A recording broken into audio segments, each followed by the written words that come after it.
metaverso. Para você que nos assiste aí da China. Eu ia falar sayonara, mas sayonara da China. É japonês, não vai dar certo. Moçada, boa tarde, obrigado pela presença de todos vocês. É um prazer, uma honra aqui, não só estar com você, mas estar com essas feras aqui para falar um pouquinho da história dos Estados Unidos. A Natália está dando uma olhada, ficou legal, estou bem na câmera. Não dá para fazer milagre, né? Uma câmera só. Né? Mas a gente vai falar um pouquinho aí da história dos Estados Unidos, um panorama rápido, 10 minutinhos mais ou menos, para depois o Rodrigão entrar falando um pouquinho de alguns presidentes, de alguns governos específicos, né? E os professores vão elucidar um pouquinho sobre o processo eleitoral para você. Então, um prazer, uma honra estar aqui, né? Para quem está nos assistindo também, obrigado pela audiência. Moçada, vocês sabem muito bem o processo de migração para o território norte-americano. Ele começa dentro do conceito, do contexto da expansão marítima, né? Dentro da saída dos ingleses do território da América do Norte, já que a parte central e da América do Sul já havia sido dividida entre portugueses e espanhóis. E a galera que vai fazer esse processo de migração, em sua maioria, são pessoas que estavam fugindo das chamadas guerras religiosas, né? Os conflitos gerados aí pelas reformas religiosas, chamadas reformas protestantes. E a partir desse estabelecimento desse pessoal lá, eles vão fundar o que a gente chama aí das 13 colônias. 13 colônias, para quem quer ver, ó, um mapinha aqui das colônias norte-americanas antes do processo territorial, de expansão territorial dos Estados Unidos. Né? É aí que tem o pontapé inicial desse processo. Os norte-americanos, no final do século XVIII, baseados na ideologia iluminista, eles vão fazer a chamada Revolução Americana, ou Independência dos Estados Unidos da América, né, em 1776, quando eles vão se colocar contra a sua metrópole, a Inglaterra, e dentro desse processo, por causa de questões de interferência da metrópole na colônia, né, mais especificamente aí, após a Guerra dos 7 Anos, quando o governo inglês está com sérias dificuldades financeiras, e esses caras começam a interferir demais na vida de uma colônia que até então não tinha tanta interferência como, por exemplo, a gente viu no Brasil, como, por exemplo, a gente vê nos territórios espanhóis, e isso começa a gerar uma série de problemas. Os ingleses colocam aí as leis tributárias, né, que você já ouviu falar várias vezes, lei do selo, lei do chá, lei do açúcar, que aumentava a arrecadação de tributos sobre a colônia. Há um protesto dos colonos na chamada Festa do Chá de Boston, e a partir daí os ingleses apertam o cerco com as chamadas leis intoleráveis, né? E essas leis intoleráveis deixam os colonos cada vez mais tensos, mais nervosos com esse processo, e chega o momento que eles se reúnem num congresso na Filadélfia e resolvem fazer um pedido, uma petição ao rei George, e pedem ao rei George que ele revogue essas leis. O rei George vai falar para eles que não vai revogar lei nenhuma, né? E que as coisas continuariam como estão. Eles fazem novamente um outro congresso, também na Filadélfia, o segundo congresso continental da Filadélfia, e aí eles vão declarar a independência dos Estados Unidos, vão lutar uma guerra de independência contra a sua metrópole, vão vencê-los, e a partir daí vão se tornar estados independentes, né? E os Estados Unidos, a partir desse processo, começam a desenhar a sua expansão territorial. Vocês observarem aqui, há uma diferença muito grande do território final dos Estados Unidos e desses primeiros territórios aqui. Basicamente porque depois do processo de independência, eles começam a ter uma forte migração alemã, inglesa, irlandesa, né? Eles precisavam de mais áreas cultiváveis, eles precisavam de mais áreas de rebanho, eles vão em busca do oeste e não vão se portar de maneira nenhuma, em momento nenhum, com nenhum dos povos que ocupavam a região, né? Os nativos norte-americanos vão ser praticamente dizimados, vão ser expulsos das suas terras, as terras mais cultiváveis, vão ser cada vez mais encantoados, né? Getificados em determinados lugares, e essa galera vai sofrer demais dentro desse processo. Tudo isso por quê? Porque eles estão expandindo, mas tudo tem que ter uma base ideológica, e a base ideológica deles é essa, o chamado Destino Manifesto, né? Essa é uma pintura famosíssima que representa essa ideia do Destino Manifesto, que diz o quê? Nós, colonos norte-americanos, temos o direito que foi nos dado pelo Criador de ocupar as terras que estão entre o Atlântico e o Pacífico. E esses caras vão fazer isso com o pé nas costas, independente de qualquer coisa que possa atrapalhar o processo. Aí eles começam a fazer algumas leis pós o processo de independência, para que eles cheguem ocupando esses territórios. A primeira delas é a chamada Lei Noroeste, que permite a ocupação das terras do Oeste e vai desrespeitar completamente o direito dos indígenas. Depois, em 1830, eles vão fazer a lei do retirada dos índios, né, que dava a eles o direito de desocupar qualquer área que estava sendo habitada pelos nativos, e esses caras simplesmente tinham que procurar outro lugar para viver. Tá? Dentro do contexto da guerra de secessão, que é a guerra que vai colocar em lados opostos aí o norte e o sul dos Estados Unidos, né, pela questão da escravidão, eles vão, o Abraham Lincoln, presidente, que o Rodrigão vai falar daqui a pouquinho, vai fazer uma lei chamada Lei do Homestead Act, né, a Homestead Act, Lei do Homestead, 1862. O que diz essa lei? Todo mundo pode ocupar até 160 acres de terra. Se ele cultivar esses 160 acres por 5 anos, aquilo passa a ser dele. Isso aí seria, entre aspas, o processo de reforma agrária dos Estados Unidos. Né? Basicamente é isso. E, logicamente, isso vai gerar uma série de conflitos, vai gerar uma série de problemas, e eles vão acabar empurrando cada vez mais essa população de nativos. O contingente populacional vai aumentando, o processo migratório vai acontecendo, e eles acabam dominando todos esses territórios. Né? Eles tinham algumas coisas específicas. Se você tivesse 5 mil habitantes homens, você tem o direito a um legislativo bicameral e um representante do Congresso, só que o representante do Congresso americano não tinha direito a voto. Se você chegasse a 60 mil habitantes, esse território é incorporado como um Estado à União, e assim eles foram desenvolvendo, e isso explica muito, né, a forma como a lei é feita nos Estados Unidos. E a questão da eleição mostra muito isso. Cada estado tem a sua forma de regulamentar a eleição, a data de começar, a forma da votação. Cada estado escolhe como vai ser feito esse processo eleitoral. Diferente do Brasil, que é extremamente centralizado, lá nos Estados Unidos é completamente descentralizado.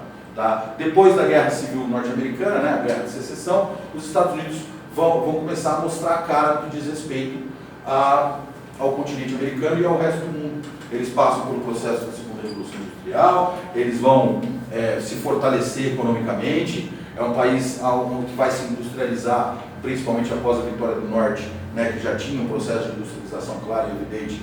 Isso vai passar para o resto do país, e os norte-americanos começam a fazer intervenções. Por exemplo, né, a intervenção da Guerra Hispano-Americana, que é a Guerra de Libertação de Cuba, onde eles conseguem impor ao povo cubano independente uma emenda, chamada Emenda Platt, que faz com que eles tenham o direito de intervenção no território cubano quando os interesses não forem atendidos. Eu não sei o que o senhor fez, mas obrigado, porque com certeza foi para alguma coisa boa, não tem mudança nenhuma, só tem que você fala. Né? O que o senhor fez?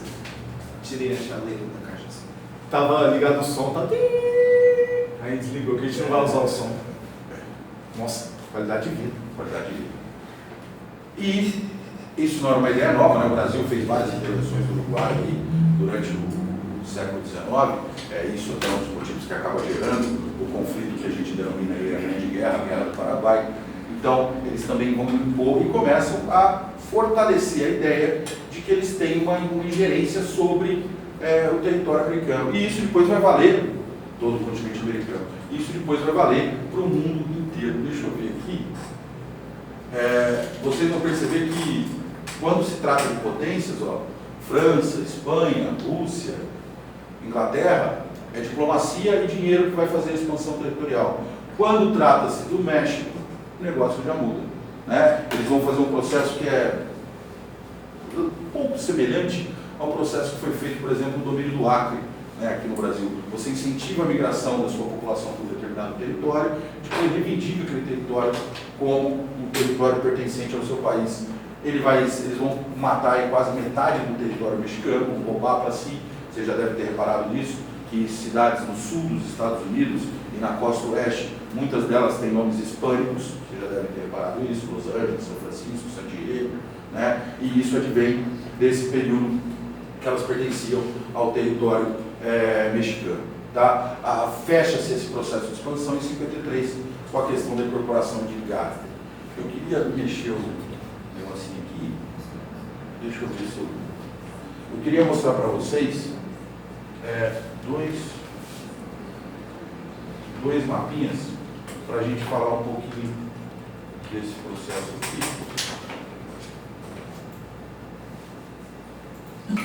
Esse aqui. Moçada, dá uma olhada nesse mapa aqui, ó. Né?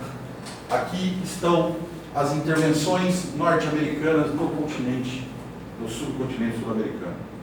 Os caras, eles fazem intervenções praticamente no mundo inteiro, né? E vocês têm que lembrar sempre o seguinte: os Estados Unidos se tornam a maior potência do mundo após a Primeira Guerra Mundial, tá? Até a Primeira Guerra Mundial, a Inglaterra ainda era considerada a maior potência do mundo. Tanto que nós vamos ver o processo, termina a Primeira Guerra, na verdade os americanos eles entram na Primeira Guerra para poder receber o dinheiro que eles emprestaram e as armas que eles venderam e tudo aquilo que eles negociaram com os países que estavam lutando na Primeira Guerra. Eles chegam um momento que eles entendem que os caras estão se matando, estão se destruindo, e se deixar isso acontecer, eles vão acabar tomando um calote muito grande, e eles vão desembarcar em 17, 1 milhão de soldados para poder tentar reequilibrar a guerra e, consequentemente, chegar numa situação que fosse mais propícia para os norte-americanos. A partir do final da guerra, eles se tornam uma grande potência. 10 anos depois da guerra, na verdade 11, eles quebram, né, com a crise da Bolsa em 1929. E vocês têm que pensar o seguinte: eles conseguem quebrar, né, e mesmo assim, uma década depois, o mundo volta a ter um grande conflito, e logo em seguida eles entram nesse conflito também para poder equilibrar essas forças aí, lógico, chamados aí pela questão do Pearl Harbor. Mas, por exemplo, depois do processo da Segunda Guerra Mundial, durante a Guerra Fria, nós temos intervenção norte-americana em praticamente todos os estados. Lembrando que todos os países latino-americanos tiveram processos ditatoriais, todos eles apoiados pelos Estados Unidos, né? E o que sai fora desse processo aí é justamente a Revolução Cubana em 1959, tá? Quando os cubanos conseguem expulsar o Fulgêncio Batista e instaurar um processo revolucionário que vai culminar com o governo do Fidel Castro. Outro mapinha que eu queria mostrar para vocês rapidinho, de intervenções norte-americanas, é esse aqui, ó. Esse é o mapa das intervenções norte-americanas, né? Direta e indireta a partir de 2001. Por que 2001 é uma data importante? O que acontece em 2001?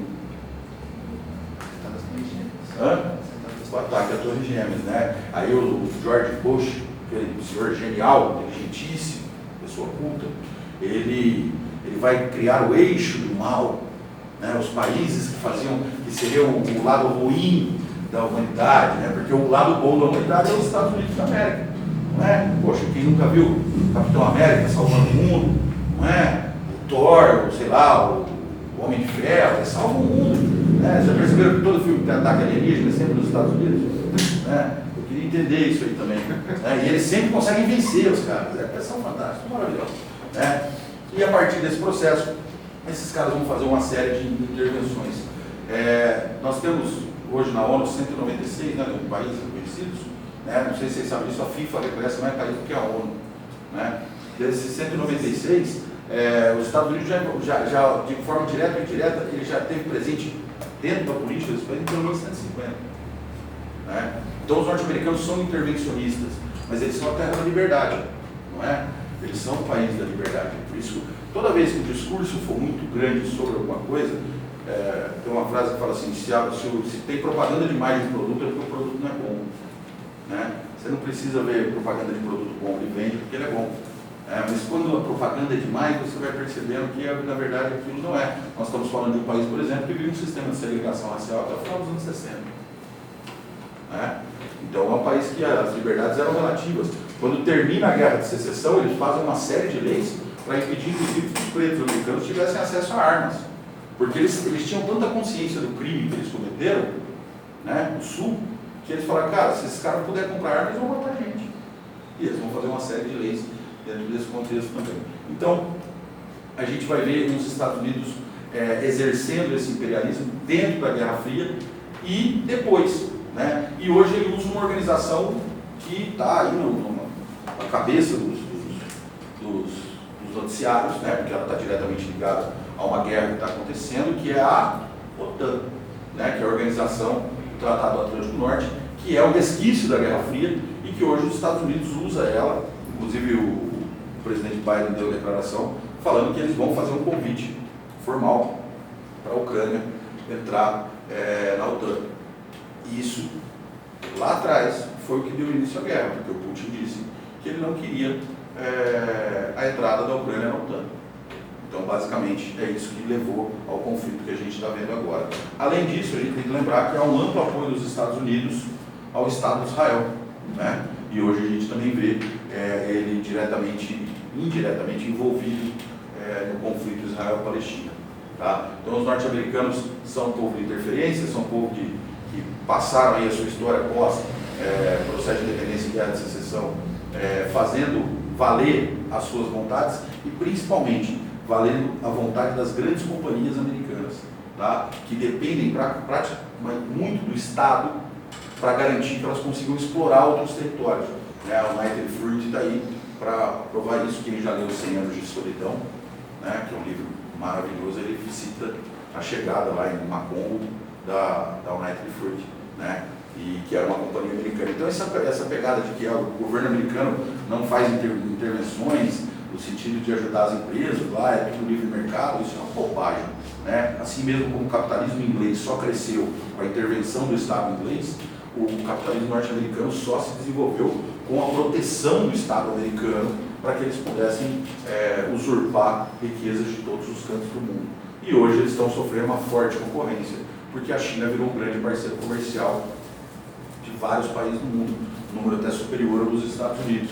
E é por isso que eles fazem também questão de demonizar a China, né, e o aparato chinês, justamente para tentar rivalizar, porque eles estão perdendo o mercado e estão perdendo parcerias econômicas com os chineses. Agora o Rodrigão vai falar para vocês de alguns presidentes específicos dos Estados Unidos que tiveram aí participações importantes. Ele vai começar lá atrás, por isso eu não aprofundei nesse assunto, com o George Washington, não é? Fundamental no comando das tropas da guerra da Revolução Americana, da guerra de independência dos Estados Unidos. Eu passo o bastão para você, né? Gente, palmas para o mestre sagrado. Vocês vão me dar para o professor de história bom, né? Grande Rodrigão.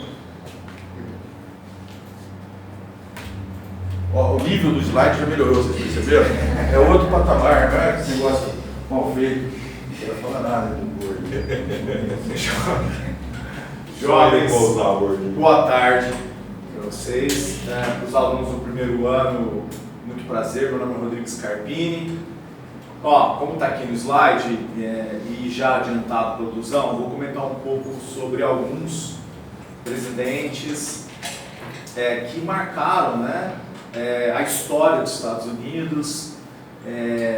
Óbvio que tem vários outros que eu poderia falar, só selecionei alguns, uma questão de tempo, tá? Eu vou começar com o George Washington, né, como o Blusão falou, tá? Um presidente importante, porque foi o primeiro e porque ele está muito ligado à independência dos Estados Unidos, né? George Washington, ele é considerado um dos pais fundadores dos Estados Unidos. Ele foi um grande militar, conduziu as forças das 13 colônias na época, nesse conflito contra a Inglaterra, no processo de independência, na famosa Revolução Americana. E aí o George Washington, né, bem sucedido, vence, certo? Se destaca, né, e vira uma figura importante nos Estados Unidos e acaba chegando ao poder, né, acaba virando o primeiro presidente e virando ali um dos personagens que vai talvez trazer as bases daquilo que os Estados Unidos é hoje, né? A história dos Estados Unidos, ela é importante porque a gente olha para o que ele é hoje, a gente tem que perceber as suas raízes, e uma das suas raízes está ligado a esse processo de independência, está ligado à gestão desse cara que é o George Washington. Ele então lidera, vence, vira o primeiro presidente e se dedica, né, a construir essas bases políticas, econômicas, né, dos Estados Unidos. Ele, como eu disse, ele é um dos pais fundadores, junto com outros caras aqui, ó, como Benjamin Franklin, como o James Madison, Thomas Jefferson, figuras que talvez acho que vocês já ouviram falar um pouquinho desses nomes, né? Então, considerado na história dos Estados Unidos como um dos pais fundadores. Tá? Outro ponto importante, que o George Washington, ele chega ao poder ainda nos Estados Unidos em formação. Tá? Então não tenho ainda, a gente está falando das eleições, nossa aula hoje é sobre as eleições. Nesse momento eu ainda não tenho partidos, né, estruturados, então ele chega ao poder sem o partido, né, com a ideia de partido que a gente tem hoje. Tá? Outro ponto importante, o Washington, ele manteve os Estados Unidos dividido em relação à escravidão. Lembro que na história dos Estados Unidos eu vou ter alguns estados que vão optar por uma mão de obra livre, assalariada, em sua maioria, e outros por uma mão de obra escrava. O George Washington não mexe nisso, inclusive ele vai estimular a ampliação do escravismo. Né? Você já percebe um pouco a postura dele. Vai ficar famoso, vai ganhar adesão, vai ganhar apoio de muitas lideranças. E o George Washington também é um cara ligado à própria capital, né? É o momento de fundação da capital e não à toa a capital leva o seu nome, né? Washington. Avançando, o próximo é esse daqui. A gente também trabalhou em sala de aula, o pessoal do terceiro. Abraham Lincoln. Aí aqui o Lincoln já é um cara que vence as eleições, chega ao poder com os Estados Unidos tendo partidos, né? E ele é o representante do Partido Republicano. Mas nessa época, pessoal, a ideia de partido, do Partido Republicano, a ideologia do Partido Republicano, né, suas principais defesas ali, né, não é como é hoje. Tá? O Partido Republicano vai mudar com o passar do tempo, vai mudar a sua perspectiva, né, suas defesas, suas diretrizes, vai mudar bastante. Nessa época, o Partido Republicano era mais progressista. Hoje já não é mais assim. Na época ele era mais progressista. Tinha uma ideia de unificação do território, tinha uma ideia de abolição da escravatura, tinha uma ideia de ampliar as tarifas alfandegárias para proteger o mercado nacional, a indústria nacional, né? Tinha uma ideia de fortalecimento do comércio interno, de uma integração entre os estados. Era essa a ideia do grande Partido Republicano que o Lincoln acabou se envolvendo, disputa eleições nesse partido e vai defender essas ideias em sua campanha, e ele vence as eleições. O Lincoln vence as eleições e ele vai ficar muito famoso e tal. Da eleição do Lincoln para frente, o Partido Republicano vai ganhar muita projeção. A gente considera o momento glorioso do Partido Republicano com o Lincoln. Após as eleições do Lincoln, o Partido Republicano ganha bastante projeção. Assim como nós vamos ter, turma, o presidente Franklin Delano Roosevelt com os democratas, vencendo as eleições, realizando grandes coisas, e aí o Partido Democrata vai ficar muito famoso, vai ganhar muita projeção, muitos adeptos. Então a gente tem esses dois presidentes, eu vou falar do Roosevelt daqui a pouco, o Lincoln levando os republicanos para um nível de popularidade muito grande. E o Roosevelt levando posteriormente os democratas para um nível de popularidade, adesão e aceitação muito grande. Tá? Então o Lincoln vence, a gente trabalha muito história com o Lincoln, é o cara que chega ao poder e explode a Guerra de Secessão. A gente considera a eleição do Lincoln o estopim da Guerra de Secessão, né? Porque o Lincoln vinha com esse projeto de unificação, abolição da escravatura, a ideia de aumento das tarifas alfandegárias, de proteção do mercado, e o Sul não queria isso. Então, a vitória do Lincoln leva o Sul, a partir da Carolina, o estado da Carolina, romper com a União, e aí nós vamos ter a guerra, a famosa Guerra Civil Americana, talvez uma das guerras mais sangrentas da história da América. Essa guerra, o Lincoln era o presidente, ele vai ficar enquanto presidente durante todo o conflito. O que vale a pena a gente lembrar em relação aos grandes feitos do Lincoln? O Lincoln, ele se envolve, né, ele está envolvido nessa guerra, na Guerra de Secessão, ele acaba sendo representante do Norte, ele é o candidato do Norte, e ele vence a guerra. Só que é importante pensar o que acontece nesse processo. Primeiro ponto, turma, nós vamos ter a reforma agrária, que o Duzão falou, no meio da guerra. Importante acontecimento na história dos Estados Unidos. Segundo ponto, também nós vamos ter a abolição da escravatura. Também nesse contexto, importante acontecimento aqui na história dos Estados Unidos, a abolição. E terceiro, a unificação. Os Estados Unidos, que era dividido, né, um modelo ao norte, um outro ao sul, diferente, assiste um filme chamado 12 anos de escravidão. Mostra isso muito claro. Era um país dividido. O Lincoln vai conseguir promover a unidade. A gente chama de unificação. É claro que isso não vai vir, turma, sem causar reações. Nós vamos ter várias reações. A Ku Klux Klan surge por conta desse contexto de unificação, né? As leis de Jim Crow, que são leis de segregação, né, de restrição à população negra, surge por conta, né, surge enquanto reação dessa unificação, porque afinal Lincoln vai unificar os Estados Unidos a partir do modelo político, econômico, social do norte. E aí o sul vai reagir e tudo mais. Então lembram desses pontos importantes do governo do Lincoln, tá? A abolição, a reforma agrária e a unificação, tá? Próximo presidente, Roosevelt. Esse cara, o Roosevelt, pessoal, olha o recorte temporal. Lá no final do século XIX, início do século XX, é o momento que ele está atuando ali nos bastidores políticos. Vai ganhar as eleições em 1901, vai 2 mandatos em 1909. O que marca o governo do Theodore Roosevelt?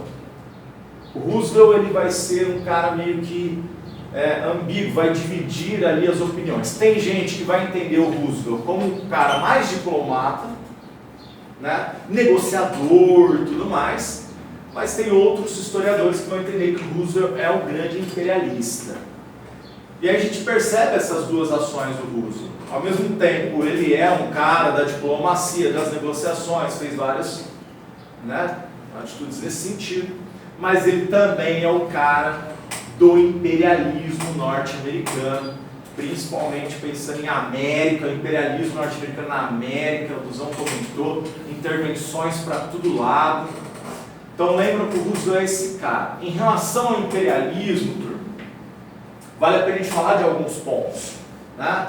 Por exemplo, turma, o imperialismo dentro da política do Big Stick, imperialismo aqui na América Central, imperialismo na Ásia, como por exemplo, no contexto, esse aqui é o lateral? É o lateral, não, esse é o lateral. Lateral. Ele está emocionado. Não, é o ponto, o lateral é atrás. É que eles são meio parecidinhos, tiquiteco, né? A política do Big Stick é essa política de imperialismo norte-americano, sobretudo aqui na América, mas eu vou ter desdobramentos dela na Ásia, por exemplo, na China, no Japão e tal. Essa política imperialista norte-americana vai contribuir, por exemplo, pessoal, para a criação do Canal do Panamá. O mestre Leone já deve ter comentado com alguns de vocês sobre esse episódio. A construção do Canal do Panamá tem a ver com uma intervenção norte-americana no território que antes era a antiga Grande Colômbia, né? O Panamá pertencia à Colômbia, e os Estados Unidos vai estimular a independência do Panamá para construir o canal depois e tudo mais. Então, quer dizer, é um cara que, ao mesmo tempo, marcado por esse imperialismo, também ligado a políticas diplomáticas, ele vai se envolver na diplomacia no conflito entre Rússia e Japão, ele vai ficar intermediando o conflito entre os dois, ele vai ser reconhecido por essa atitude. Esse é o Roosevelt. Legado dele. Alguns trabalham que um dos grandes legados do Roosevelt foi a criação de parques de proteção nacional, de parques nacionais de preservação ambiental, a reforma antitrust e o imperialismo, destaque para essa política expansionista, intervencionista. Eu considero talvez uma das mais importantes, que mais se apresenta nos vestibulares, é essa questão do imperialismo. Próximo presidente, o Franklin Delano Roosevelt.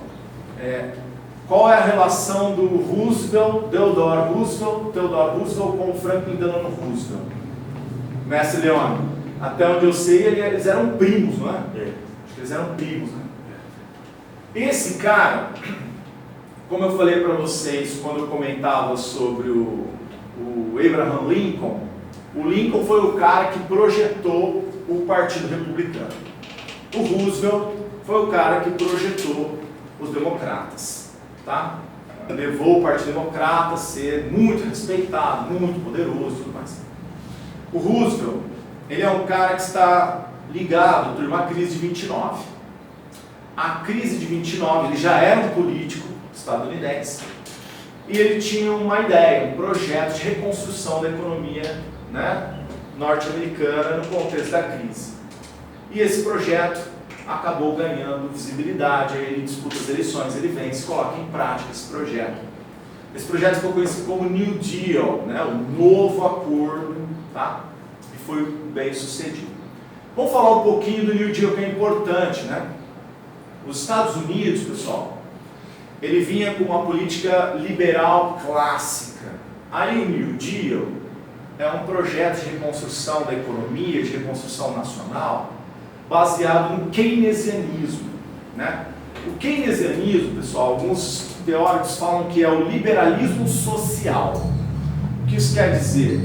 É uma vertente do liberalismo que não considera a desigualdade social como algo que deve ser negligenciada. Para esses caras, desigualdade social, então, gente, pobreza, fome e tal, isso é um problema, atrapalha o desenvolvimento.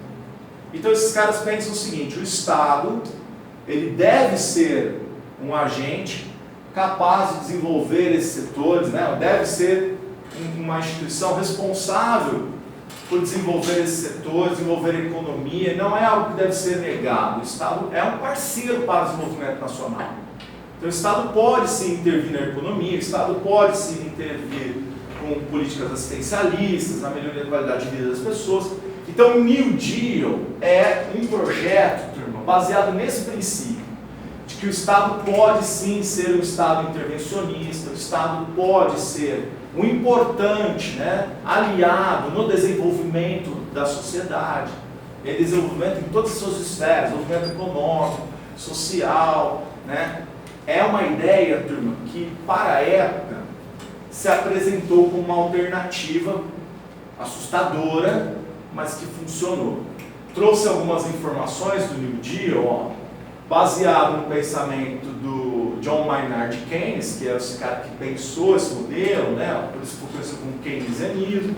Olha lá, características desse keynesianismo: intervenção do Estado na economia, programas de emprego e obras públicas, segurança social e proteção ao trabalhador, reforma do sistema financeiro. Surge aqui, pessoal, uma preocupação em relação à indenização aos trabalhadores, aposentadoria, seguridade, essas preocupações com a condição de trabalho é importante. Rodrigão, só fazer um contraponto. E isso aí, historicamente, moçada, também faz um contraponto ao comunismo, né, que vinha cheio de direitos dos trabalhadores, cheio de... Ele não apresentava até então uma forma de abraçar esse grupo, né? Então eles vêm também como uma alternativa dentro desse contexto aí, né? E a gente vai ver, turma, que depois da Segunda Guerra, esse modelo vai ser abraçado por muitos países arrasados pelo conflito, que a gente chama de estado de bem-estar social. Então a gente vai ver, pós-Segunda Guerra, vários países adotando esse modelo, uma alternativa ao fascismo, falando, não, peraí, a gente não pode mais aceitar um fascismo. Então, tem que pensar na qualidade de vida das pessoas, na humanidade. Esse modelo foi abraçado por muitos. Isso vai até, turma, 75, 1975, até o início dos anos 80, vários países entendendo que o estado de bem-estar social era uma ideia legal. Outro ponto importante do Roosevelt, ele vai levar os Estados Unidos para a Segunda Guerra, do lado dos aliados.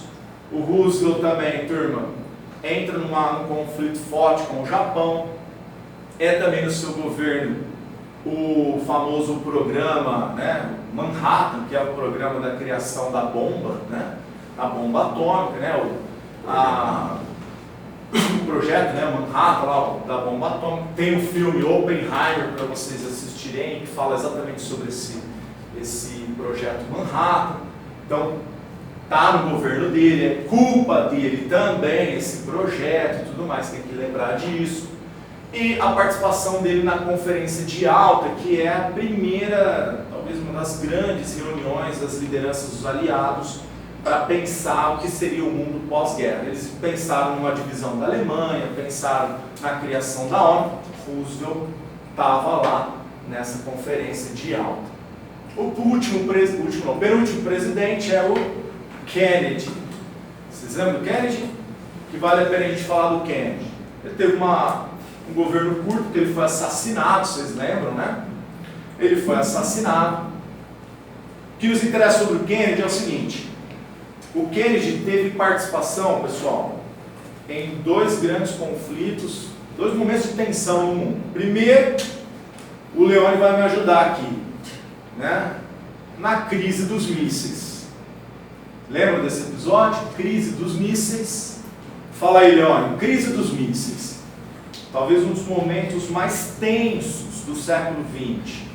Né? Um dos momentos ali que a gente ficou à beira de uma guerra, que a gente não faz ideia do que poderia acontecer. Uma guerra sem precedente, talvez uma guerra até nuclear. Fala aí, Leone. Os 12 dias que abalaram o mundo. Aí o homem, ó. Que Então, gerou aquela lenda do telefone, né? Outubro, que havia um telefone Telefone na Casa vermelho. Branca, e dentro do Kremlin que você tirava ele do gancho num lugar e tocava no outro. E que foi assim que o Kennedy teria negociado com o Khrushchev a questão da crise dos mísseis, né? Mas então, não é comprovado, isso é uma lenda, né? Essa história do telefone é uma lenda. o telefone vermelho. É, uma lenda. Então essa crise dos mísseis, jovens, quase levou a gente a um conflito nuclear, né, uma terceira guerra, sei lá. O Kennedy era o cara ali envolvido. Do outro lado, já no contexto de Guerra Fria, era o Nikita Khrushchev, esse cara.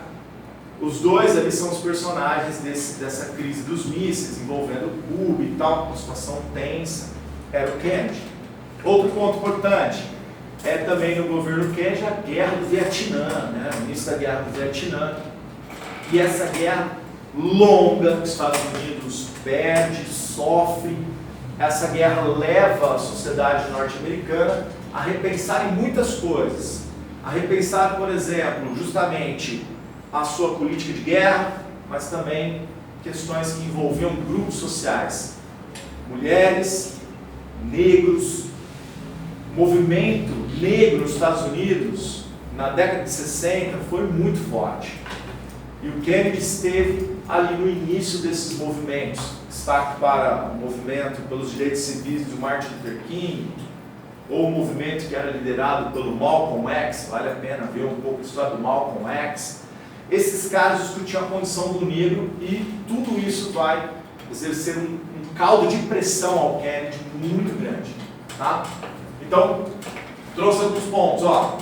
Guerra do Vietnã, crise dos mísseis, o início dessa reflexão sobre os direitos civis dos negros.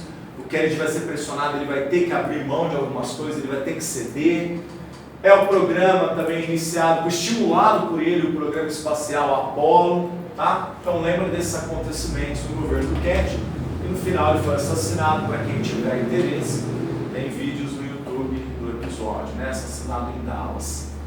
E o último presidente é o Ronald Reagan, né? Tá aí um presidente, turma, famoso, emblemático, polêmico, né? Do Partido Republicano. A gente vai ter o Reagan, turma, rompendo com o modelo de Estado, né, de bem-estar social, aquele que inaugura lá atrás com o Roosevelt. Ele vai romper e vai apresentar uma nova configuração do Estado da política norte-americana. Vai adotar o neoliberalismo. Era uma época de fama do neoliberalismo, viu, gente?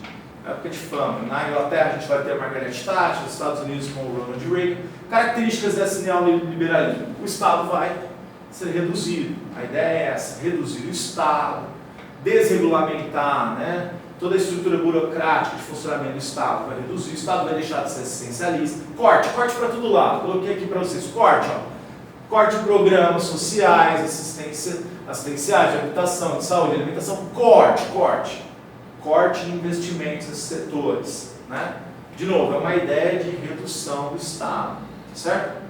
Ronald Reagan, um recorte temporal, né? Vai ficar um bom tempo, né, na cadeira ali, no poder da Casa Branca, vai realizar muitas dessas coisas aqui. Eu coloquei para vocês esses dois pontos finais, ó, para a gente pensar. Ele era um anticomunista muito declarado, tá? Mas já no contexto de fim da Guerra Fria, né? A União Soviética já passando por uma reformulação. O governo dele vai até 89, que é o ano da queda do Muro de Berlim, considerado por muitos como o ano final da Guerra Fria. Então ele também está nesse momento do fim da Guerra Fria aqui, tá? Tem uma outra curiosidade, é que o Ronald Reagan, ele não se importou, turma, com os casos de pessoas infectadas pelo HIV e posteriormente se envolvendo a AIDS, né? Ele não se importou. Os Estados Unidos teve uma situação terrível em relação a isso ali nos anos 80 e ele demorou muito para promover uma política de cuidado com cuidado sanitário, né, de saúde em relação àqueles que sofriam com essa doença. E foi O último é esse daqui, jovens. Passo agora a minha palavra para meu querido Matheus para avançar com vocês aqui.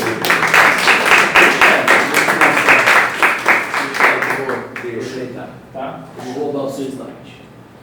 Bom, minha tarefa está um pouco mais tranquila, porque já foi precedida aí pelos historiadores, e a história sempre serve como base, né? Eu vou trazer alguns pontos mais atuais, mais específicos dessa eleição, né? Falar do Trump e também do Trump. Tá? Primeiro ponto para refletirmos. Comum a gente sempre pensar em bipartidarismo. Parece que os Estados Unidos se resume aos democratas e aos republicanos, tá? E não é bem assim. A gente tem mais de 70 partidos nos Estados Unidos. Pega um leque assim, ideológico o mais diverso possível. Tá? Então você tem o Partido Comunista norte-americano, se quiser filiação, só fala com o Rodrigo. Marxista-leninista. Você tem Partido Socialista de inspiração trotskista, Lusão aí também tem mais essa linha trotskista. Porra, sobrou pro Leone stalinismo, hein? Tem Partido Verde, o Leone é um típico representante do Partido Verde, norte-americano. Tem um partido que tem muitos e muitos filósofos e sociólogos filiados, que é um partido que defende a liberalização da maconha em vários estados. Aí eu vou aproveitar, relembrar o que o falou no começo sobre não é um sistema centralizado, né? Então cada estado tem lá suas regras eleitorais e isso também facilita a criação de partidos. Tá? Em muitos desses partidos não vai ter uma projeção nacional, eles têm só uma atuação, de repente um estado, alguns estados, né?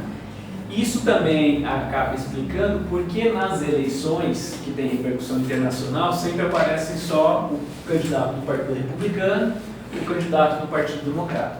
Tá? Os demais partidos não conseguem chegar até esse nível nacional. Eles vão poder, de repente, disputar uma prefeitura, vão poder disputar uma eleição mais local. Tá?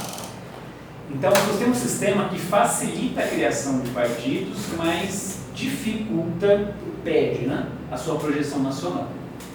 Uma questão também, não vamos esquecer, capitalista, financiamento de campanha. Tá? Então, depende do financiamento de campanha. Quem consegue o recurso necessário são esses dois partidos. Então, fica essa disputa polarizada. Em algumas situações, a última vez lá na década de 60, você pode ter até um candidato independente que surge, que tem alguma projeção nas eleições. Mais uma vez, normalmente esse candidato independente é algum cara que tem muito recurso para poder bancar essa campanha, tá? Algum bilionário. Esse ano era um representante dos Kennedy, né? Que saiu com uma terceira via, depois ele pulou fora e foi apoiar. Agora não lembro se ele foi apoiar a Kamala ou Trump, mas ele tentou ali. Tinha o Bernie Sanders, né? Bernie Sanders, que era um cara também que ele mexe, era uma terceira via, mas não. Então, esses dois aspectos ideológicos desses dois grandes partidos, então, tá? Mais uma vez, tenta retomar aquela discussão histórica que o Lusão fizeram para remontar lá ao século XIX, a formação desses dois grandes partidos. Já foi explicado pelo Rodrigo a questão da diferença, né? Você tem um partido democrata lá no século XIX que, por exemplo, defendia a escravidão, tinha uma outra pegada, muito mais, hoje seriam mais conservadores, e os republicanos muito mais progressistas naquele momento. Você tem uma inversão no século XX, aí aquele presidente lá, o Roosevelt, que marca essa transição também, né? E aí hoje você tem um quadro em que, notem, sempre contextualizando e sempre pensando os valores ideológicos norte-americanos, tá? Republicanos no centro-direita, democratas centro-esquerda, entre aspas, tá? Centro-esquerda, centro-direita, pensando nesta realidade. Tá? Em outros países você pega uma cultura europeia, se você falar que os democratas são centro-direita, escárnio, né? Porque, na verdade, são duas faces do capitalismo. São duas faces do grande capital. O discurso ideológico e a prática não serão coincidentes. Né? Você tem muitas vezes um discurso, mas, né, na prática é bem diferente. Um ponto que dá para notar bem isso, nos slides que o Rodrigo foi passando, notem que, seja democrata ou seja republicano, eles estavam envolvidos em guerra. Tá? Eu sou democrata, mas eu estou lançando bomba no Vietnã. Eu sou republicano, mas eu estou lá na Guerra do Golfo. Tá, se a gente quiser esmiuçar um pouquinho a questão das diferenças ideológicas, tá? Além dessa questão de centro, direita, centro-esquerda. Questão econômica, né? Você tem um neoliberalismo e os democratas defenderam um pouquinho mais de intervenção, de programas sociais, a questão, por exemplo, do financiamento da saúde pública, né? Vou criar um Obamacare, uma crítica dos republicanos a esse projeto. Simbolicamente, tá? Para a gente guardar isso. Perfil dos candidatos republicanos: homem, branco, protestante. Exato. Até pedir para deixar, se você for voltando, desde o George Washington, tem esse perfil. Os democratas, a partir aí dos anos 2000, aí você pensa em função também das questões demográficas, de imigração, que o Leone vai, no final, falar um pouquinho, você pensa agora em representantes, bom, vamos colocar aqui o Obama, foge esse perfil, vamos colocar aqui uma mulher, não é? Quebra um pouco essa ideia de uma hegemonia. A Hillary do passado. A Hillary, até chegar então, puxa, vamos pegar uma mulher negra. Então o Al Gore mesmo, ele, de certa forma, ele tem essa linha que não é o... Ele é um homem branco, não sei se ele é protestante, mas ele é o cara mais aberto a ideias de direitos civis, um cara mais... questão do meio ambiente, né, que ele poderia ter, né, porque ele para vocês, tem uma eleição dentro contra o Bush, uma eleição que é mal explicada até hoje. Polêmica, né? Muito polêmica, que ele perde a eleição para o Bush na Flórida. E quem é o governador da Flórida? O irmão do Bush. E como o professor estava falando, pela essa descentralização do processo eleitoral, o controle da eleição do Estado era do irmão do cara que estava concorrendo ao presidente. E isso gerou uma história muito mal contada até hoje, que deu a vitória e a reeleição para o Bush. Né? E é um caso raro nos Estados Unidos, porque ele teve mais votos do que o Bush, só que pela questão dos estados pêndulos, né, ele acaba perdendo a eleição de fato nos delegados. Seja razão. Hã? Ou seja razão. Se dá para chamar de maior democracia do mundo, eu vou colocar intermediário de inglês. E teremos ainda o mesmo cenário nessas eleições, né? A questão ainda não vai ser um resultado rapidamente, vai ter essa questão dos estados pêndulos, né? O número de delegados, é uma dinâmica diferente das nossas eleições. Tá? Também pedi para deixar aqui a figura do nosso maldito Ronald Reagan, porque nós temos certos paralelos aí com o Trump, tá? Eu acho que é bem assim, como se fosse um precursor aí, tá? Que eu chamo a atenção. A questão de se colocar como alguém fora do sistema, um político que não é profissional, tá? Isso é muito forte no Trump. Ele ainda usa muito essa ideia. Ideológico, evidentemente. Tá? Mas isso levou a uma movimentação no Partido Republicano, um rearranjo de forças dentro do partido. Tá? Esse senhor aqui já foi ator de filme hollywoodiano, de faroeste, filme B, nada de filme muito, né? Assim como politicamente filmes ruins dele também, tá? Portanto, a gente sabe exatamente que ele vem também e muito forte, né, nessa questão dos meios de comunicação, TV, apresentação de programas, como que chamava aquele programa? Que Os realities. demitia as pessoas, né? Aprendiz. O Aprendiz. Teve um arremedo aqui no Brasil também, né? O Aprendiz com o Roberto Justus. Então... O Dória também não teve? O Dória também apresentou o Aprendiz, não apresentou? Dória? Eu acho que o Dória, quando o Justus meteu o pé, o Dória apresentou o Aprendiz antes de ser... vou até pesquisar. Chama atenção porque isso acaba também servindo como modelo para alguns partidos e alguns políticos aqui. Essa ideia, olha, sou aquele fora do sistema, eu sou aquele que pode ter um discurso que não é filtrado, eu vou contra as convenções, questiono as regras eleitorais, os resultados, quando não me convém, etc. Tá? Mas, digamos, essa é a aparência. E aí eu já vou para o meu final, para a minha conclusão. Tá? Se a gente for pensar na pergunta lá que dá, seja essa aula, né? Perspectivas, né? As consequências, o que muda para nós que estamos fora do Império, né? Ou não fora do Império, né? Mas fora do centro de poder, nós que estamos na periferia do capitalismo. Tá? Ganhando um democrata ou ganhando um republicano. Tem essa pauta e esse discurso, de repente, em termos ecológicos, de meio ambiente, é verdade. Tem a questão, muitas vezes, de direitos civis, direitos humanos, tá? Mas o cerne da política não muda, tá? Infelizmente, a linha não muda. Por que eu digo isso? Tá? Se pensarmos nos vários conflitos, nas guerras, né? Ucrânia, Israel, etc., do ponto de vista humano, de direitos civis, de liberdades, catastróficos, né? Todos esses conflitos.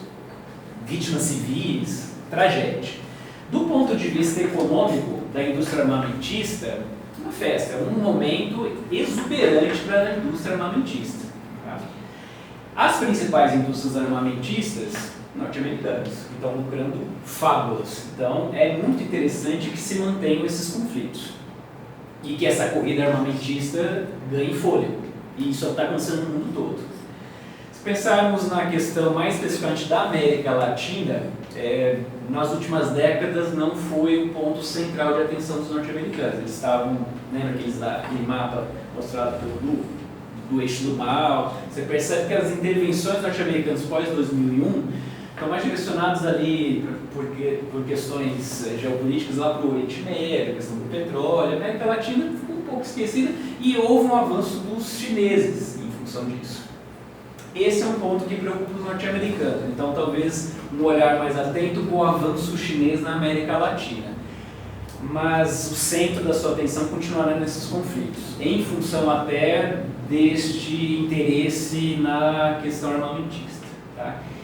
Então, para nós, bárbaros, o Império vai continuar ditando as regras e o jogo não muda. Tá? E eu diria que, a partir desse senhor, as regras estão aí, essa nova ordem mundial continua meio que inalterada. Tá? Mas aí o Leone vai complementar com outros temas mais atuais aqui.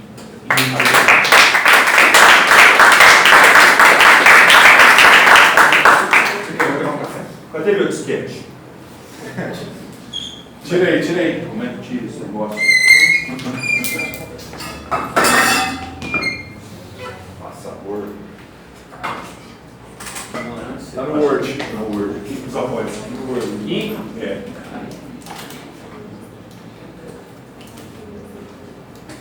Eu vou abaixando, né?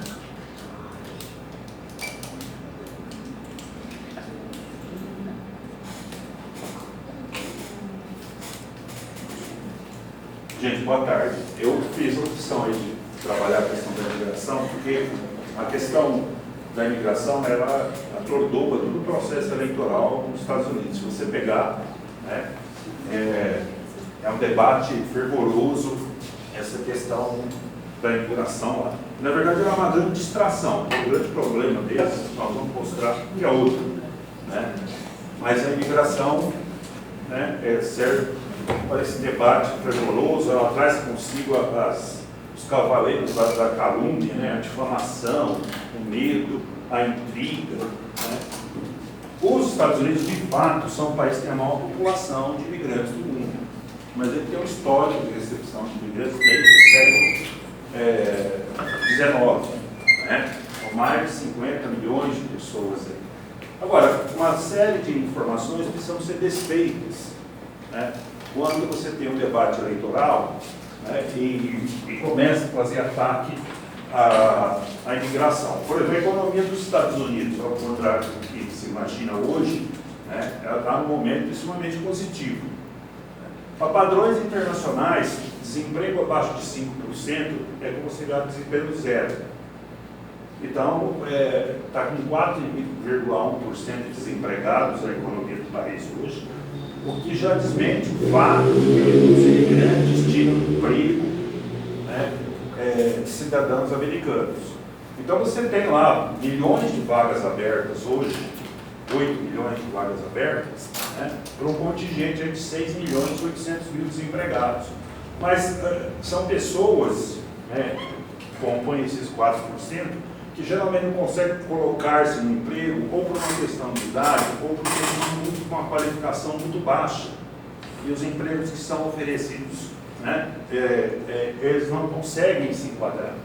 E aí os estrangeiros tornam-se relevantes, até porque eles são uma participação, né, pequena no conjunto de trabalhadores dos Estados Unidos, se torna de 20%, né, não chega a 20%. Né? Então, essa é uma alegação falsa. Essa aí, ó, os imigrantes estão roubando emprego dos americanos, né? Especialmente dos negros e asiáticos. Né? Esse é um discurso que os republicanos adotaram agora, porque eles têm muito pouco voto entre negros e latinos, então eles começaram a usar esse discurso, ó, precisa parar a imigração, porque na verdade está tirando emprego de negros e latinos. Né? Na verdade, o país precisa de trabalhadores, né? Tem uma necessidade urgente, premente, né, de um número, né, de trabalhadores que estão fazendo falta, né, para isso. A outra alegação que existe, né, são de que há uma invasão de imigrantes que são criminosos.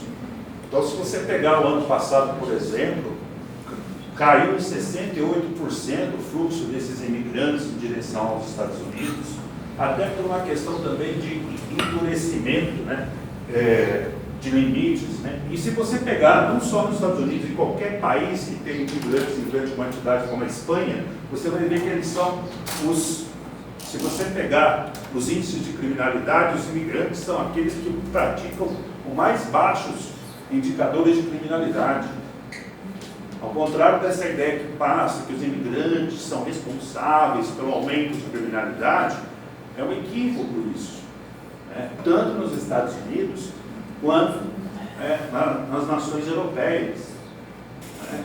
Eles são responsáveis por um nível muito baixo de envolvimento em atos de criminalidade. Até porque eles entendem a questão da fragilidade da presença deles naquele espaço e procuram fugir. Né? Então, sobre qualquer parâmetro, você pode pegar quantitativo, qualitativo, percentual, né? Os imigrantes são os que cometem a menor quantidade de crimes. E são muito lucrativos. Quer pensar em negócio? Pensa nos imigrantes, especialmente nos Estados Unidos. Né? Uma coisa absurda, assim, o que eles pagam de impostos é muito mais do que eles recebem de serviço público. Seja em educação, seja em saúde. Né? Se você pegar os próximos 10 anos aí, né, segundo estudos avalizados até pelo próprio Partido Republicano, né, você vai ter aí que a presença dos imigrantes vai provocar um acréscimo de 9 trilhões na economia dos Estados Unidos. Sei que o número é muito abstrato, mas 9 trilhões é 5 vezes a economia do Brasil. Né? Porque eles vão acrescer a presença dele, o trabalho dele, o que consequentemente aumenta a riqueza, faz com que o governo consiga diminuir o seu déficit. Né? que é quando o governo gasta mais do que arrecada, né? E porque, inclusive, faz com que ele arrecade mais imposto. Então, a imigração, ela é um motor de crescimento econômico e ela não tira a oportunidade de cidadão americano, né? De modo algum, entendeu? E cria muita oportunidade para eles. E outra coisa, cria oportunidades por quê? Porque eles são muito empreendedores. E se esquece disso, né? Os imigrantes, eles respondem por 25% das empresas americanas, né? Novas empresas, empregadores para a indústria de tecnologia. Se pegar as 4 maiores empresas privadas hoje dos Estados Unidos, quem criou foi imigrante, né? Começando com aquele maluco lá da África do Sul, que é o Elon Musk, né? Que sai dançando assim de repente, né? Então, são as empresas que mais valem hoje no setor privado, elas foram fundadas por imigrantes, né? E na verdade acontece o efeito contrário. Você tem um roubo de mão de obra qualificada feita pelos Estados Unidos e pela Europa Ocidental dos países subdesenvolvidos. Em 2018 a Boeing tentou comprar a Embraer. Eu lembro dessa, infelizmente, o negócio acabou dando certo, né? Porque a Boeing até se envolveu numa série de problemas aí, teve uma sequência de desastres nos seus aviões, porque entrou aquela mentalidade empresarial de cortar custo, que foi cortar custo em aviação, significou diminuição de segurança,